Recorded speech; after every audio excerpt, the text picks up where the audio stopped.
روز ذلیل میشه. چرا که الله وعده الله است. ان الله لا یصلح، الله کامیاب نمیسازه عمل المفسدین، عملی کی را؟ فساد پیشه ها را، کسایی که فساد میکنه. و یحق الله الحق، ثابت میسازه، آشکارا میسازه الله الحق، حق بکلماته، بدلایل یا به امداد معجزات که الله معجزه را ظاهر میکنه. ولو کره المجرمون، اگرچه بد میدانه مجرما خوش نداره که حق غالب بیان یا ذلیل شوه. مجرم همین تمنایش هست، لیکن به امرای کفتی دلشان حق غالب میشه. روز فرا میرسه که امو یک نفر در مسجد، امو یک نفر غالب است ان شاء الله. فما آمن لموسی الا ذریة من قومه، با پاچایی آمده موسی علیه السلام، سحرم باطل شد. عصای خود موسی علیه السلام در میدان میپرته، هیچ چیز در میدان خالی میشه، هیچ چیز هم نمیشه. ساحران که کمی علم داشت دوستی در سجده میفته. این واقعا دیگه جای باز تفصیلا میاد در سوره طه که در کدام حالت میرسن الله ایمان نصیبش میکنه، انقلاب میاد وجودشان. اما متکبرین، کسایی که دینگریز است، خود کلان میتراشه و ایمان نمیاره. فما آمنه، ایمان نآورد برای موسی علیه السلام الا ذریة من قومه، مگر ذریه نبیره که ضعیف عاجز شمرده می شدن از قوم موسی علیه السلام. یک توجیه. یا ذریة من قومه، ذریه از قوم فرعون ایمان آورد. علی خوف من فرعون، اردو توجیه درست است. بامرای ترس از فرعون که از فرعون سخت می هراسیدن. چرا؟ به خاطری که فرعون دیده بودن ظلمش، زیادتش، شکنجهش مکمل آگاهی داشتن. و ملائهم، از درباریایشان، درباریایش خیلی ظالم بود. الله نجات بده. کسی که خاد و ای گپا را وضع کرده، بنیادش مانده، الله یارا تباه کنه. به خاطری که در بدر در هر جای مسلمان کوبیده میشه، تباه شدن. ملع است بدون ازی که تفکیک بتانم. در زمان پیغمبر علیه السلام هم استخبارات بود، نفرا روان میشد، اما اینطور نبود که یک نامی علایده داشته باشه. توسط کی گپا میشه؟ کسی که عقیده با آخرت نداره. او هیچ فکر نمیکنه که من امروز ای را جزا میدم روی کدام دلیل، کدام سند. یک روز من وفات نمیکنم، الله از پیشم سوال نمیکنه که چرا. بازورم شکنجه به خاطر ایمان، شکنجه به خاطر دین، این بسیار سخت است. اونجا دیده بودن که اینطور مردم است. علا خوف، به ترس، من فرعون، از فرعون و ملائهم، سردارا و تابعدارایش. ای یفتنهم، از یکی یاره در فتنه واقع کنه. چی مانا؟ دو مانا داره. ای یفتنهم، که یاره در عذاب واقع کنه. اگر خبر شوه آلی بندیخانه میپرتشه، سیاچاست، آلی زده کوفته میره. یک ترجمه. دوم، علا خوف من فرعون، به ترس از فرعون و ملائم، از تابعدارا و سردارای فرعون. ای یفتنهم، که به زور یاره پس در دین باطل بگردانه. خوفی از زیره داره، ایمان به موسی علیه السلام آورده، لیکن ترس است که آلی ما را پس نگردانه. الله میگه میتونست فرعون؟ بله. و این فرعون لعال، یقینا فرعون بسیار خود بالا تراشیده بود، فی الارض، در زمین. خیلی تسلط هم داشت، قوت هم الله برش داده بود. و اینه لمن المسرفین، ترحم نداشت، یقیناً بود از جمله کسایی که از حد تجاوز میکرد، در ظلم، در زیادت، در شکنجه، در لط کوب، در همه چیزا، تا این اندازه که مجرم دستایش در چی؟ میخ میکرد در زمین.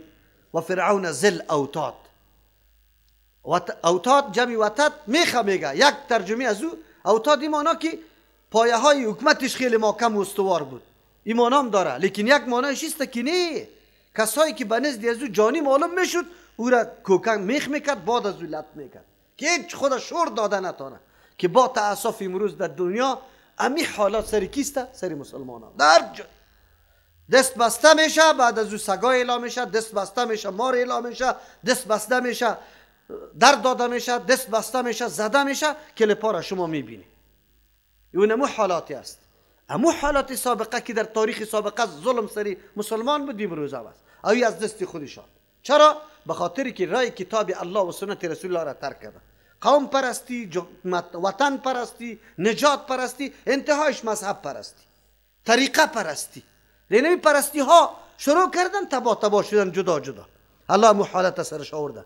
و قال موسی، گفت موسی علیه السلام یا قوم ان کنتم آمنتم بالله، آلی امی ذریه که ایمان آورده هر روز گریان داره که موسی علیه السلام چی کنیم ما تبا میشیم اگر از پیش ما خبر شود.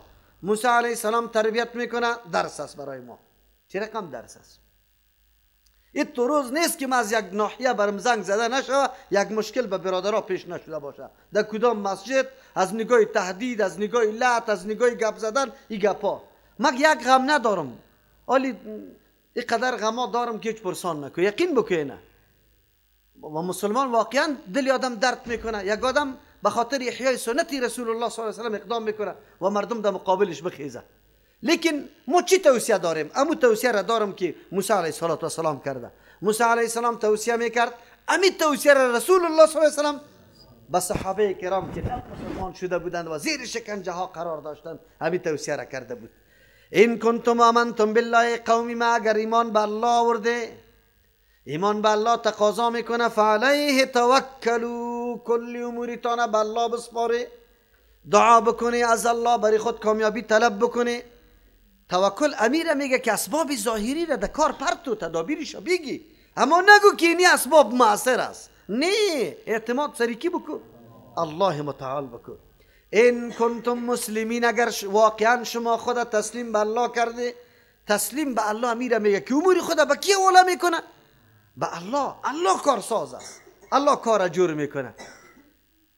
عجیب است.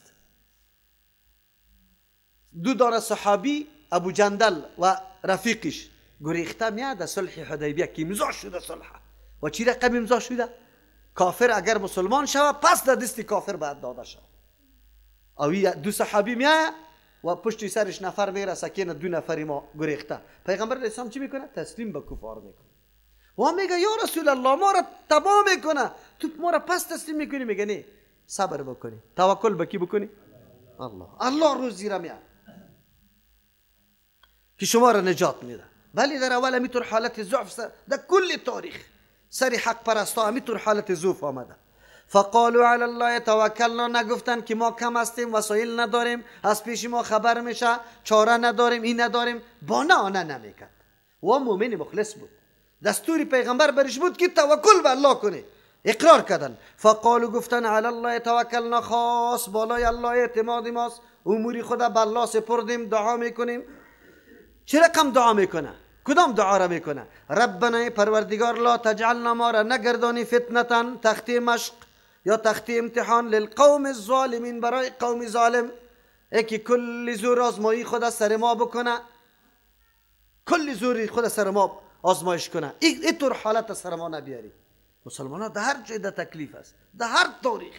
اینی مشکلی که امروز شما مواجه هستی، در زمان، در زمان موسی علیه السلام هم همین مشکل موجود. دشمنی دیگه چیز نبود، فقط یا دعوت به سوی حق میدادن، مردم مخالفت میکرد، شکنجه میکرد، دعا میکردن. و نجنا برحمتک، ما را نجات بده به رحمت خود، یا الله، من القوم الکافرین، از قومی که بالکل الله را نمیشناسه، نه ترحم داره نه شفقت داره. الله متعال دستور میده. چی دستور میده؟ این درسایی برای ما و شماست، قدم به قدم. مشکل برای ما پیش شده، فقط توکل به الله بکنی، عبادت الله را به وجه درست بکنی، دعا بکنی. بعد از چی الله دستور میده؟ و اوحینا الی موسی و اخیه، ما وحی کردیم به موسی علیه السلام و برادرش هارون علیه السلام، ان تبوأ لقومکما، که شما تیار کنی برای قومتان به مصر، در مصر، بیوتن، خانه های علایده علایده را دستور برشان بده که شما برای خود خانه علایده بسازی، در اونجا عبادتتان کرده بری. چرا؟ عذاب الله آمدنی است، روز فرا میرسه که یا کل هلاک میشه، شما قطعی از یا مخلوط مختلط نباشه. یک. دوم نکته، ان تبوا، که شما تیار کنی، لقومکما، برای قومتان، به مصر، در مصر، بیوتن، خانه ها، برای عبادت، برای مشوره، برای تصمیم گیری. وجعلوا بیوتکم قبلة، بگردان خانه هایتان. دو معنا داره، در جهت قبله، روی خانه را طرف قبله کنی که همونجا نماز میخوانی. مراد از قبله کعبه است، چرا که کعبه قبله تمامی انبیاء علیهم السلام بود. اینه روی خانه تان همون طرف کنی، عبادت شروع کنی. یک ترجمه است. دوم، وجعلوا بیوتکم قبلة، بگردانی امی خانه هایتان قبلة، جای نماز بگردانیشه، جای عبادت. الله اکبر، چی دستوری است. شما اسباب و وسایل مادی و ظاهری نداره، اما معنوی داره. معنوی کدام است؟ در خانه هایتان عاجزی بکنی، تهجد بخوانی، گریان بکنی که یا الله نقصان دماست، ما نمیتونیم بدون توفیق تو. اینمی دستور به محمد رسول الله صلی الله علیه و سلم در اوایل داده شده بود. یا ایها المزمل، و پیغمبر علیه السلام اینمی دستور داده شده بود. موقع نبود، اسباب وسایل نبود، دعا بکنی، عبادت بکنی، عملا کاری را بکنی که یک چیزی موثر باشه. بعد از او و اقیم الصلاة، نماز قایم کنی. چرا؟ بهترین ارتباط که در بین بنده و الله است، چیزی که رابطه قوی را در بین بنده و الله قایم میکنه چیست؟ نماز است. بهترین وسیله است، اسلحه مهم برای کامیابی یک انسان. خود ما نماز نمیخوانیم، میگه گپی مرا کس قبول نداره، خود نمیری جماعت، تو نمیری نماز، تو نمیخوانی، چطور دعوتت قبول شود؟ تو گریان کو، به الله عاجزی کو. یا الله، این مخلوق حبیبی، این مخلوق کدام طرف روان است؟ ما چرا در تلاش ازی نمیشیم که همین مخلوق حقیقت بفهمه، درک بکنه؟ یا الله، در گپی ما تو تاثیر بنداز، ما را کامیاب بساز. دعا بکنی. و بشر المؤمنین، خوشخبری بده کسایی که مؤمن است. الله خوشخبری را برای مؤمن میده. مؤمنی که واقعی مؤمن است، عقیده به الله داره، لحاظ ملاز هیچ کسی را در مورد دین رعایت نمیکنه، اینی را الله میگه بشارت بده. و قال موسی ربنا انک آتیت فرعون، بلی موسی علیه السلام هم فرعون خیلی زیاد از تکبر کار گرفته. اکثر مردم عوام ظاهر فرعون کشفش میبینه و فریب میخوره، میگه البته پیش الله محبوب است. اگر پیش الله محبوب نمی بود چرا مسلمان ها زیر شکنجه است؟ امروز هم با بسیار مسلمان ها می سوال پیش است که چرا قدر قدرت و قوت به کافر داده شده، مسلمان ها در ضعف قرار داره. البته پیش الله محبوب هستن. چی؟ از او خاطر موسی علیه السلام بد دعا میکنه. گفت موسی علیه السلام ربنا، پروردگار ما. هر پیغمبر که دعا طلب کرده ربنا میگه، وسیله صفت الله را گرفته. انک آتیت فرعون، تو دادی به فرعون و ملعه، با تابعدارای فرعون، زینتا، اسباب زینت و تجمل و آرایشه، و اموالا، مالا را، فی الحیات دنیا، در زندگی دنیا. ربنا پروردگار، لیضلوا، عاقبتش انجامی دادن مال، زیب و زینت، شان و شوکت پاچایی دنیا، عاقبتش چیست؟ لیضلوا عن سبیلک، که مردم گمراه بساز از راه تو. به دو طریقه، یک طریقه یک تعداد مردم که یارا نظر میکنه میگه اینم یا حق هستن، از او خاطر به خاطری که هم وسایل الله برش داده ما را از یارا در پیش میگیریم. اگر یا ناحق می بود بعد خور و ذلیل و مغلوب می بود. یکی این گمراه کردن است. دوم لیضل، مالا را مصرف میکنه، از اینمی زور و سلطه و قدرت خود کار میگیره، مردم گمراه میکنه، به زور دیگه طرف میبره، مراکز آباد میکنه برای فحشا، برای بیدینی، اینا کلگی را گمراه میکنه. پس اینمی قدرت و شان و شوکت سبب گمراهی است. ربنا اطمس علی اموالهم، ای پروردگار محو بیار بالای مالایشان، یعنی بیکار و بیفایده بگردان مالایشان. واشدد علی قلوبهم، سختی بیار بالای دلایشان. الله متعال ای در وقتی است، الله وقتی که دعوت ما را نمیپذیره، اینقدر متکبرین است، بعد از ظهور حق معجزه کلی گپاتای شده، در خاتمه رسیده. کی رسیده؟ واشدد علی قلوبهم، الله یارا رحمت نصیبشان نکنی، سختی سری دلشان بیار. فلا یؤمنو، ای که ایمان نبیاره، حتی یروا العذاب الالیم، تا ای که عذابی دردناک ببینه، حقیقت ببینه، به چشم سر باز بفهمه که چی گپ است. یکی از جمله سرسختترین عذاب برای انسان ولو که نمیچشی فی الحال اینمیست که از هدایت محروم شوی، موقع هدایت براتون میسر نمیشه. این بدبختی است. زمانی که در کدام موقع هدایت شما دیده میشود شکر الله را زیاد بکش. الحمدلله این موقع برای ما و شما میسر است. در پشت کتاب الله نشستیم، در این یخی از خانه ها برآمدیم، با جز از رضای الله هیچ مقصد دیگری نداره. این یکی از نشان هدایت انسان اینمیست. اما زمانی که در مجلس معصیت دیده میشودی، در مجلس فسق و فجور دیده می شدی، در مجلس گمراهی دیده می شدی، بفهمی این علامه بدبختی انسان است. خاتمه خراب می آید. انسان کوشش کنه در جای در محل بعد دیده شوی که اوجا محل پیش الله محبوب باشه. در مسجد دیده شوی، در درس و تعلیم دین دیده شوی، در راه دعوت دیده شوی، در کارهای غلط دیده نشوی. موسی علیه السلام دعا میکنه که یا الله در سر حد برسان که یا توانمندی ایمان دیگه نداشته باشه تا یکی بالمشاهده عذاب الهی را مشاهده کنه. دعای موسی علیه السلام قبول شد. فرعون خبیث زمانی که غرق میشد باز چی میگفت؟ 3 مرتبه این گپا را گفته، 3 مرتبه اظهار ایمان کرده. میآید پشتی سر بر ما. یک توجیه است که بعد دعا کرد موسی علیه السلام که یا الله شان و شوکت و دبدبه ازی و مال و دارایی ازی سبب گمراهی مردم شده و این مردم با ظهور حق با اظهار معجزه نشدن که ایمان بیاره، که نمیاره الله تبایشان کن. دوم ترجمه وشدد علی قلوبهم، الله دلایشان سخت کو فلا یؤمنوا اعد فصل یدلوا. ای پروردگار مال و زینت دنیا برای از یا عاقبت و انجامش شده که مردم از راه تو میکشه. پس وقتی که مردم از راه تو بکشه فلا یؤمنوا حتی یروا العذاب الالم، این مردم باز ایمان نمیاره تا ای که ببینه با چشم سر عذابی دردناکه.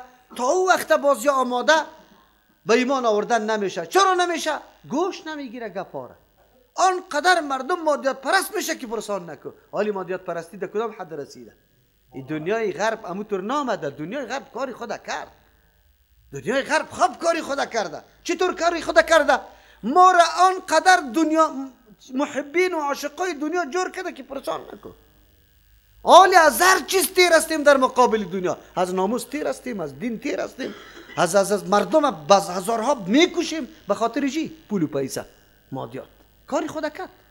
یک دم مردم رشته فدای سابق است. امی قدر تلاش برای دنیا در زمانتان بود؟ نبود. یک قدر پشت هوسرانی کسی هم نمیگشت. کسی سری خدا لوچ میکرد مردم برش میگفت وقی شده. یک کمی کلمه وقی را میگفت او مردکا ذوب میشد. در پیش کلانا بچه سرلوچ تیر شدن در یاد خودم میاد. یقین به الله بکنی که رشته فدا نشسته بود تیر شده نمیتونستیم از دست حیا. امروز در کدام هر سر حد رسیده؟ بچه خورد در کجا رسیده؟ توسط چی؟ توسط تلویزیونا، توسط فیلم‌های مزخرف، توسط برنامه‌های غلط، توسط اینترنت، توسط موبایل.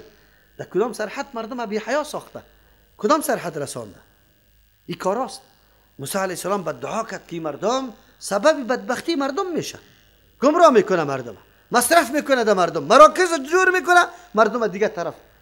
مراکز سحر جور کرده بود. 12,000 مدرسه سحر فرعون داشت. 12,000 مدرسه سحر.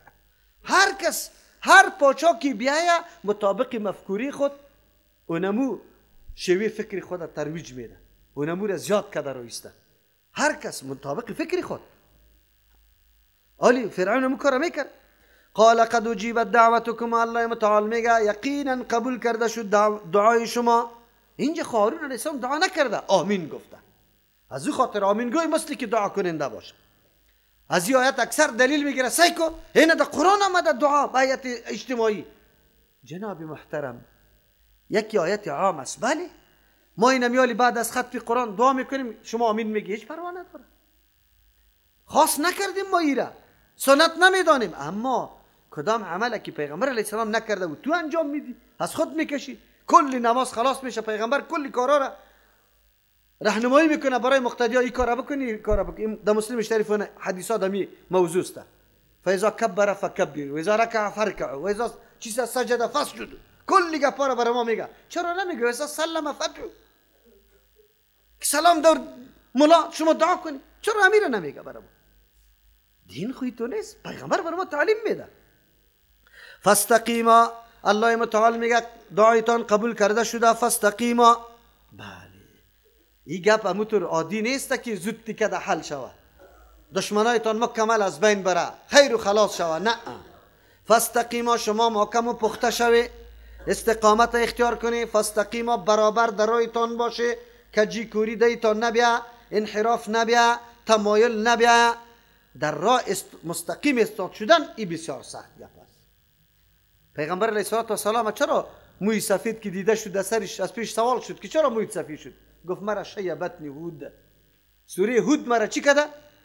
بگوید ریش سفید ساخته. چرا که فاستقم کما امرته، الله برش امر میکنه مستقیم باش، همون قسم که الله برات فرمان داده. عدم میلان، عدم چیسته رکون به یک طرف. ما خوب هزارها میلانا نداریم، گاهی میلان طرف اولاد داریم، گاهی طرف زن، طرف قوم، طرف دیگه. استقامت در اسلام باقی ماندن گپ یادی نیست. الله به موسی علیه السلام و هارون علیه السلام میگه فاستقیما، برابر در راه واقعیتان باشه، ولا تتبعان سبیل الذین لا یعلمون، تابعداری نکنی، پیروی نکنی، نروی راه او کسانی را لا یعلمون که بیخبر هستن، علم نداره. با مجردی که دعا بکنه باز همون حاجتشان پوره نشه، باز نعوذ بالله دو میزنه الله را که چرا دعای ما قبول نمیشه. عجله ده دعا نکنی. کسی که عجله ده اجابت دعا میکنه او از جمله لا یعلمون است و از جمله عادین است.